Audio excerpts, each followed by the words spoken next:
Good morning. So we have a potential, what we call a W bottom. Question is it a textbook W bottom? And it is not. Right? There's no significant momentum move suggesting the end of a move. It's actually the left side of it is a move down that suggests the start of a move. Right? During the week, we covered that whippy action. Back a couple of weeks ago, we talked about it had to tighten up. It tightened up, it broke out, it broke down. It had a correction bar, and it broke out, and it broke down in a very nasty way. And then so it came up and just reached a technical point where buyers would show up at the pivot. And yesterday, we talked about the fact that this was an initial move down, and then it was a relatively large gap down where buyers historically would show up, and we reviewed the pattern, which we'll go and look at, which is similar price action occurred on the Qs, where it was a big down day, meaning it traveled a long distance and then it gapped a long distance, where typical price patterns, buyers would show up.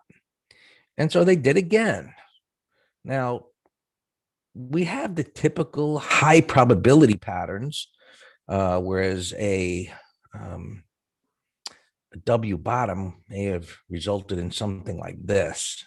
Right? And then you get the retest, where it be, you do get a momentum type of a move to the downside, and then a retest somewhere in the area of a prior low. So what do we have here? Well, we have a retest pattern, but it's not a high probability W. Now, this bar, once this software starts updating here, 1, 2, 3, 1, 2, 3, it's gonna mark this off as a pivot high.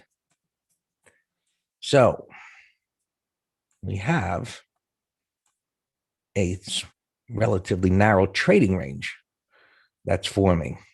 And so you can see where prices are right here at 411.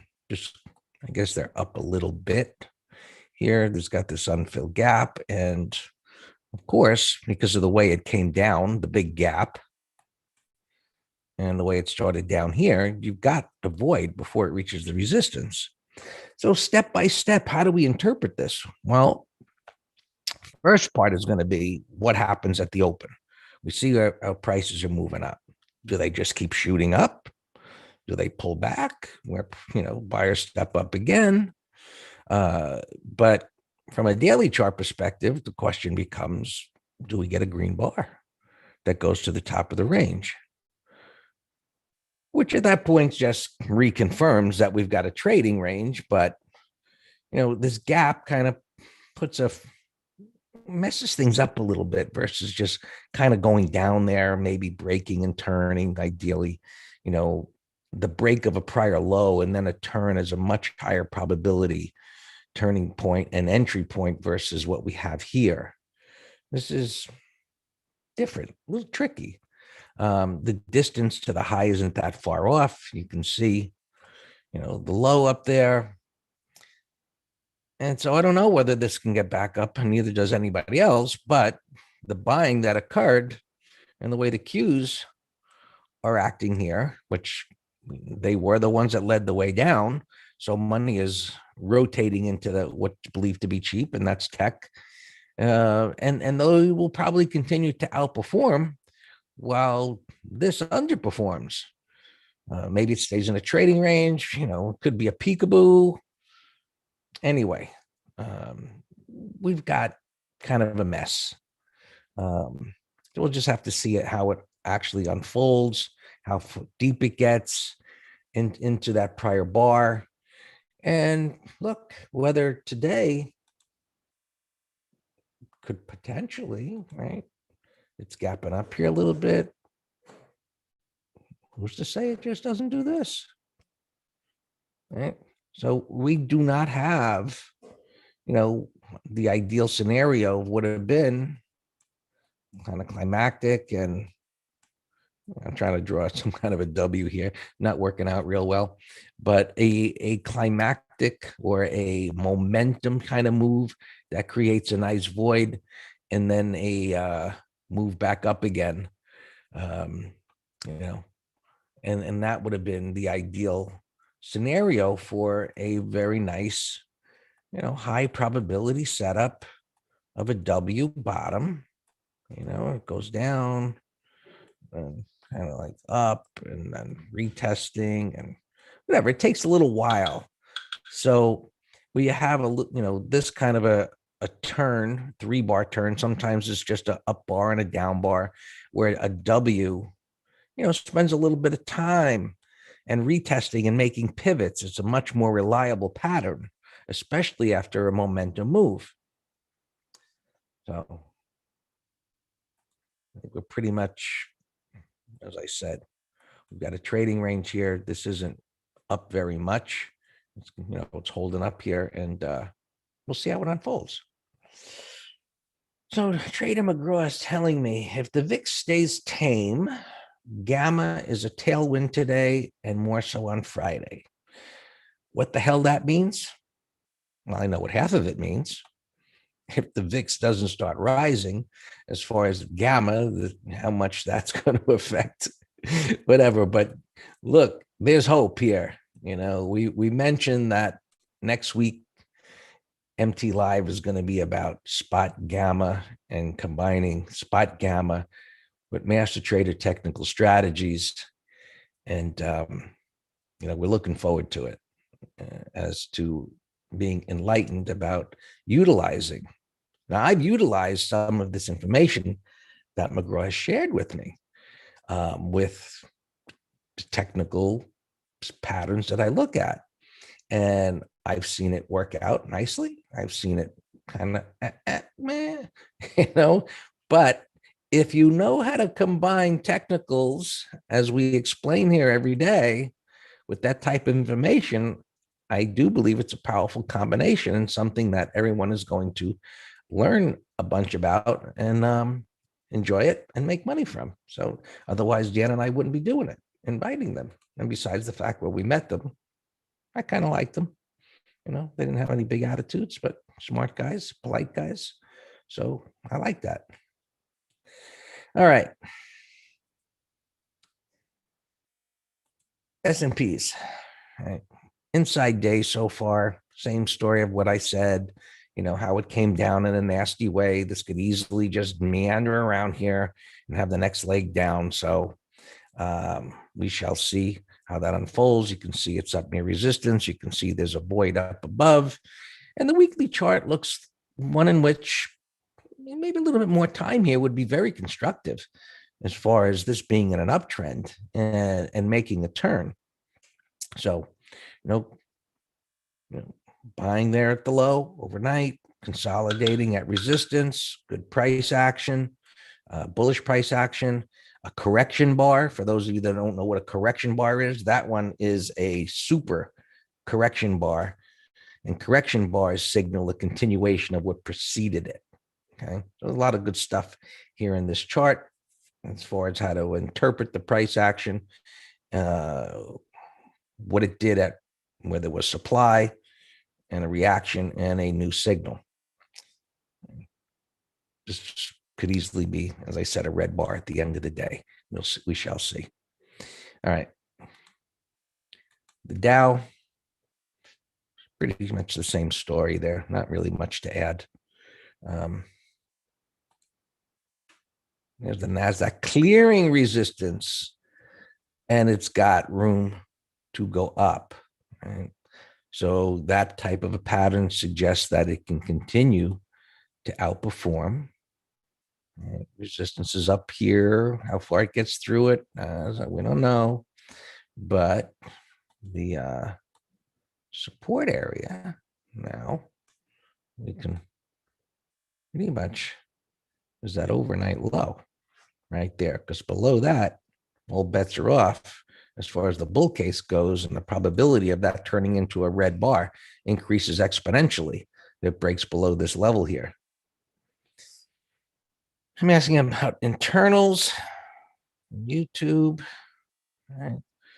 I mentioned that, down here, this had punctured through the lower band, which was a big plus. It hasn't been there in a while. This did reach a bullish level, kind of rolled over with this turn, which it typically does. And I don't want to be a Grinch here on the bullish price action yesterday, today.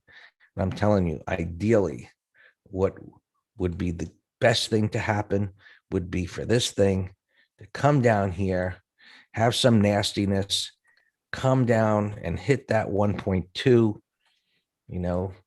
get that W. And I think the upside potential to make much more money with holding on to things for a week or so. I know it's a fact. If it does that, it's a fact that because it'll just have a whole lot more room to go up if that scenario plays out. Yeah, 1.2, that's the historic level that has marked an extreme for decades. Now, we're not in a bear market. If we were in a bear market, this could be going down to 1.4 or 1.5. So this would be a historical norm. This stuff is not a historical norm by far. So, coming and being able to stay up in this area, but these bands are doing their job. So we'll see. We'll see what happens. Can we get out of the range here, or it's this is just chop. So I'm not getting too excited about a bottoming tail bar and what's ever happening here today, on the bullish side, and we'll just see how far it goes. Actually, Thane, I said that probably well over a week ago, when this was here, that this could be a point in time where tech starts to outperform because it was the big underperformer. Right?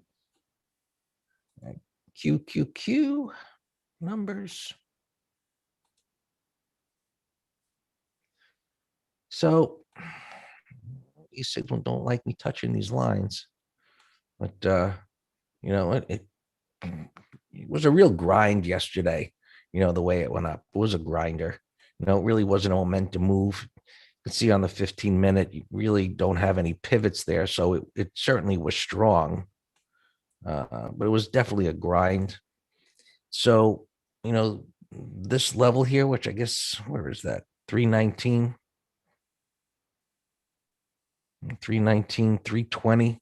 You really wouldn't want to see it going below that, since this is it's up at 324 right now. It's coming into this resistance. So you really want to see it stay above here. The basics, what was resistance should become support. So it's gapping up here.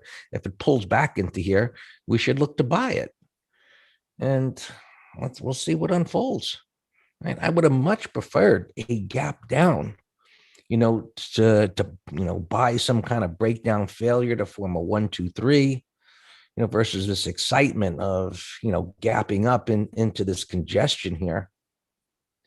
But, we talked about patterns in the green room yesterday, and we said patterns are great, but we don't always get what we want as to, the pattern that we'd like to see to take advantage of. SMH was the weaker. Those are the ones that we had picked for overnight shorts. On the red day, they worked out really well with the big gap down, but it was, too much too fast and made this humongous giant wide range bar, which makes, and you can see it's in this area here, which makes it so significant that it doesn't go all the way back down there. Now, this isn't a downtrend, and it's got room up above, so semis should continue to lead the way. And our factory work is one in which, hey, we get a wide range bar like this, dips should stay in the upper half. Well, what's in the upper half? Well, first of all, you can see what happened is this chopped around yesterday. So this is a really good lesson that's covered in the gap course. What is the internal structure of that wide range bar? Did it chop around all morning and then rally into the end of the day? Or did it rally in the morning and chop around all afternoon? So, whereas a break of this 231 level, right, is a significant break because of this structure. Whereas if it was the opposite and it was basing down here and rallied, it wouldn't be a big deal because it would just be a run up without any support below. So this is supposed to be a launching pad to go higher. So if it launches here this morning and breaks down below that, there's a problem, Houston. You know, all of this is common sense once you learn what it is that we do here, because we don't use any of those freaking indicators. All right, I think enough here. Let's get done. Russell, inside day, it just continues to be the mess, but nice rally. And bonds are up here a little bit. Really, okay. We look at a minder up a little bit. What does that mean to the chart? In this case, absolutely nothing. 10-year, absolutely nothing. Oil that came down kind of hard, right? Inside day. Gold continues to correct a little bit at resistance, normal. Silver correcting, right? Up at resistance, normal. We'll look at Bitcoin since it's in the news. Nasty drop. See, now this would be nice to form a W bottom. Initial break. And if we relate this, is not exact, but if we relate this to the S&P, it's not exactly the same. But initial break, tries to go up, chops around, nasty break to the downside. It's stabilizing. Let's say it pivots, comes up here and it turns and comes down here, maybe even breaks the low, hits 28,000, reverses back up again, buy Bitcoin. I don't know. It's a pattern. I would say, oh, if Bitcoin was to form that pattern, I'll buy it. Well, with no guarantee. It may just shoot straight up here. We don't know. We've got an initial range expansion, bottoming tail bar, and you can see how this is shaped up here. It's moving up. And I mentioned this a couple of days ago in a gap down. Where is it at here? 26. So 26 and change. It's into this resistance. So let's see if it does some kind of jiggles. And it may have some potential to go to 30, 32 bucks, since I like that gap down reversal on that pivot low at the 200.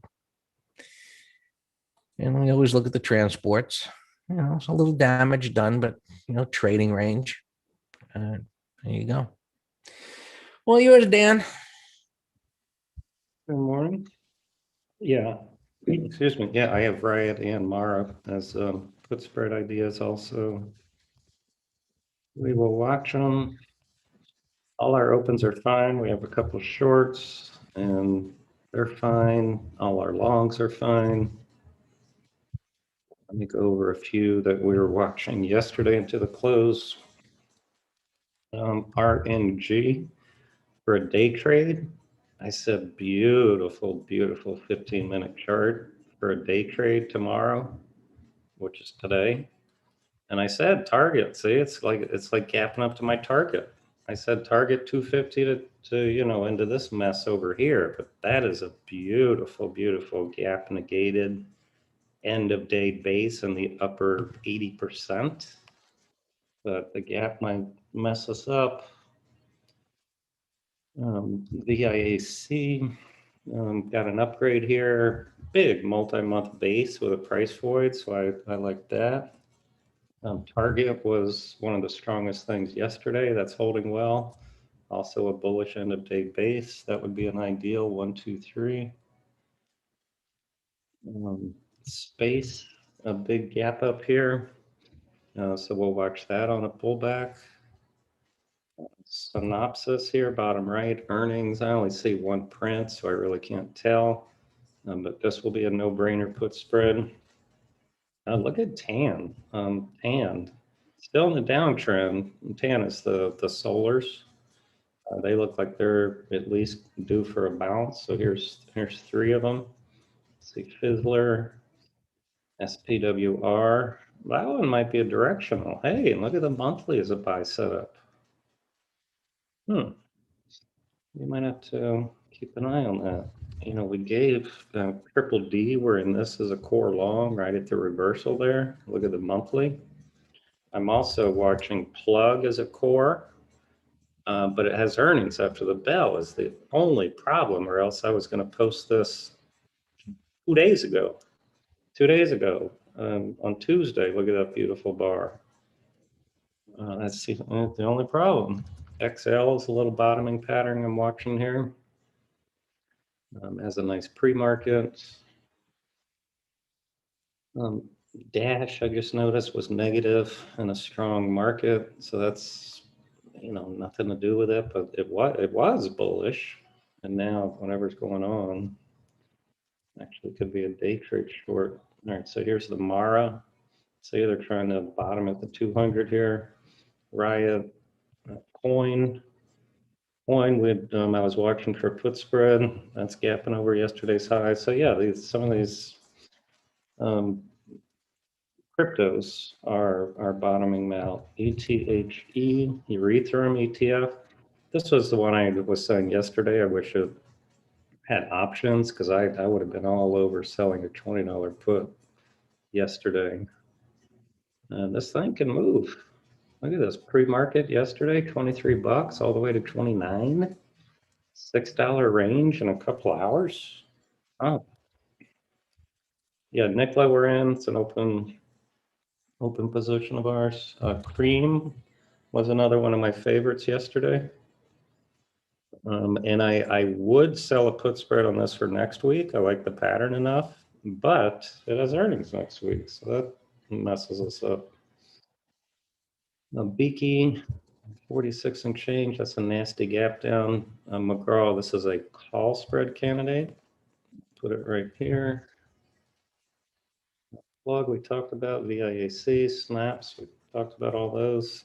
Keys, it's kind of toppy on all time frames.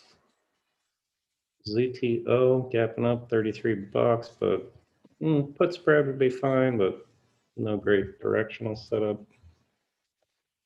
TGI, no pattern.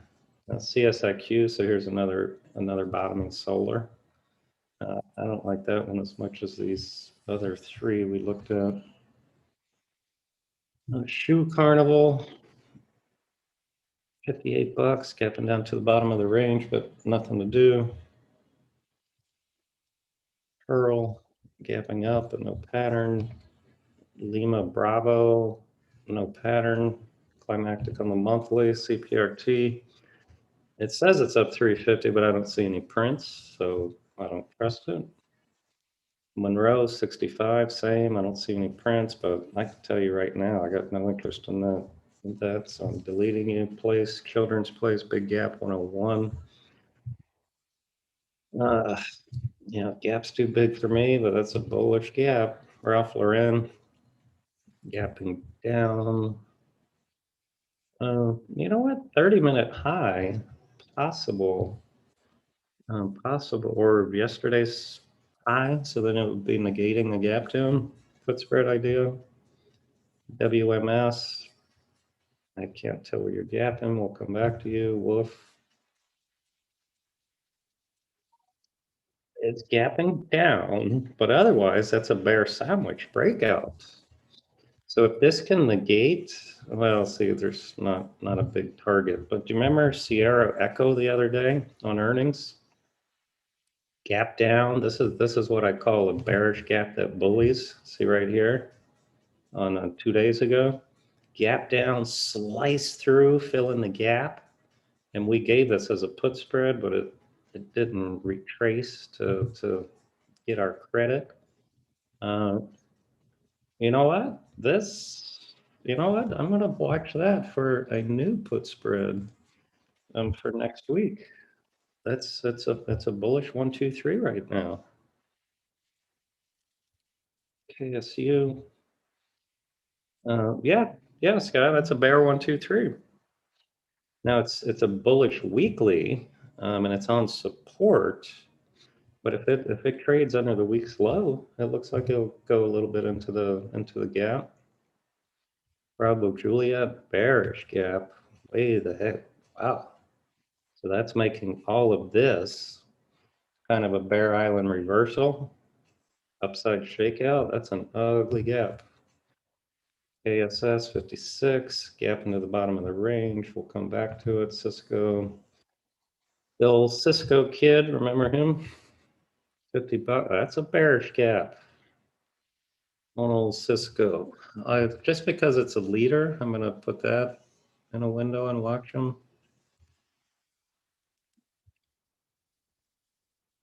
Remember ATHM was I wish we got into this into the close, but this is beautiful relative weakness here as the market was rallying all day. Look at this thing. And now it's gapping down. That thing still has room to fall.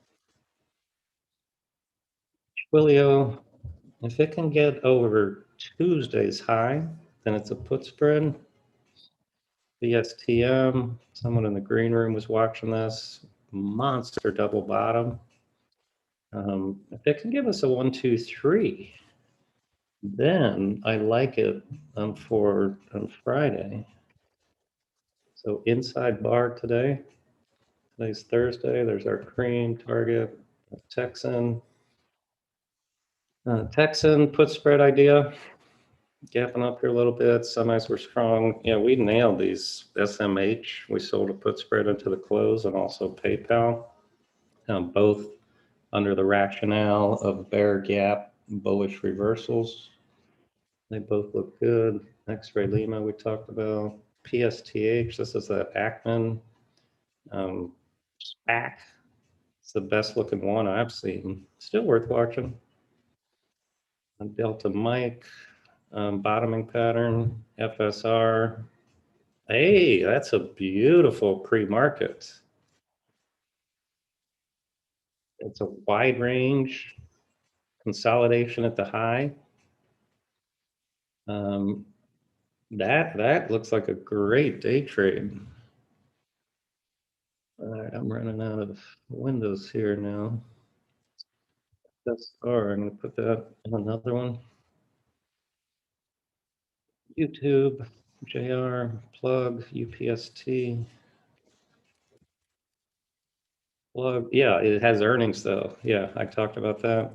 It looks, I like it as a core. If we can get through earnings and it doesn't, the pattern doesn't get destroyed or gap too big.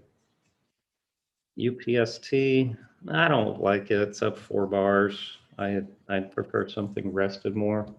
I like FSR 15-minute chart better.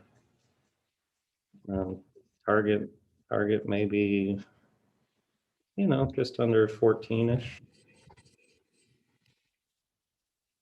Diego Cisco, maybe 30-minute low. Let's see what it does. Mac, no pattern. I don't know what to do with Mac. Bottom right, Synopsys. Synopsys is popping. Okay, so that would be a beautiful put spread candidate. I don't like when the markets, it's just been, they all started out down this morning when I woke up. And then they just started churning their way higher, higher, higher, all the way into the market open. So I don't like when they do that because it's just a higher chance of retracement. But Synopsis here, no brainer put spread, maybe 10-minute high. The spreads are going to be asinine right now, I guarantee it. 20 cents by $5 is the 230 puts.